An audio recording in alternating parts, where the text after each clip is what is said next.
And to keep the stress away, let's learn new things for the day dito sa Anong Ganap?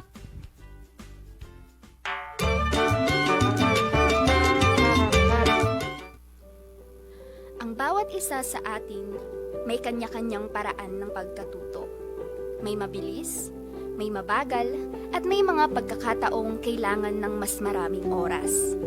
Pero bakit nga ba may mga tao na tila mas may hamon sa pagkatuto?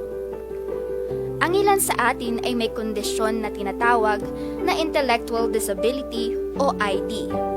Ang mga taong may ID ay may mga limitasyon sa kakayahan nilang matuto, mag-adjust sa pang-araw-araw na gawain, at minsan sa paggawa ng mga desisyon.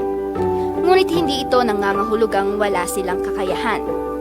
Sa linggong ito, ipinagdiriwang natin ang National Intellectual Disability Week, isang linggong pagpapakita ng suporta at pag-unawa sa mga individual na may intellectual disability. Nagsimula ito noong 1975 nang pirmahan ni Pangulong Ferdinand E. Marcos ang Proclamation No. 1385 Series of 1975 na naglalayong magbigay diin sa kahalagahan ng Intellectual Disability Week.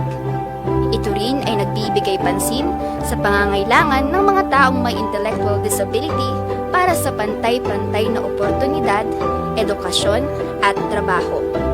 Dito, binibigyang halaga ang pagkilala sa kanilang mga kakayahan at potensyal.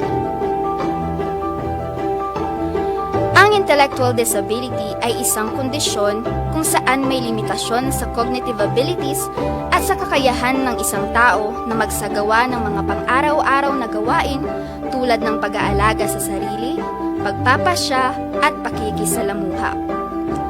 Ngayong linggo bilang paggunita, magbigay pansin tayo sa mga hakbang na maaari nating gawin upang magbigay suporta at magbigay ng mga oportunidad sa mga taong may ID. Ano nga ba ang magagawa natin? Una, matuto at magturo tungkol sa intellectual disability. Pangalawa, magtulungan upang magbigay ng oportunidad sa edukasyon, trabaho at iba pang mga aktibidad. At panghuli, igalang at tanggapin ang kakayahan ng bawat isa at magsimula tayo sa pagtanggal ng mga maling akala at stigma. Sa huli, ang mga taong may intellectual disability ay hindi iba. Sila ay may karapatang magtagumpay at maging bahagi ng isang mas bukas at mas inklusibong lipunan. Ayun, National Intellectual Disability Week ngayon. Oo, no, kasi ang dami na ngayon ng mga tao na natututo dito sa mga dito sa gantong what you mean by that matter. Yes, and may mga tao na din na hindi na sagrado yung pag-iisip nila. Ang galing ng ganun. Ang maganda na yung ganun kasi everyday may mga tao nang naiintindihan yung mga taong may intellectual disability. At saka, kailangan naman talaga natin Yes. malaman. Kailangan may spread yung awareness sa lahat. Yes. Kasi minsan din talaga sa society, no, parang sila yung nagda-downgrade. Sila yung mga, imbes na sila yung maging support system ng mga ganitong tao, ngayon mga disability na ganito, sila pa yung nagde-degrade sa kanila. And dito, nawawalan sila ng self-confidence. Kumbaga, diba? Tapos parang maganda din na sana may yung mga tao kahit man hindi man tayo wala man tayong kamag-anak na may intellectual disability, maganda pa rin na matuto tayo o magkaroon tayo ng awareness nga, no?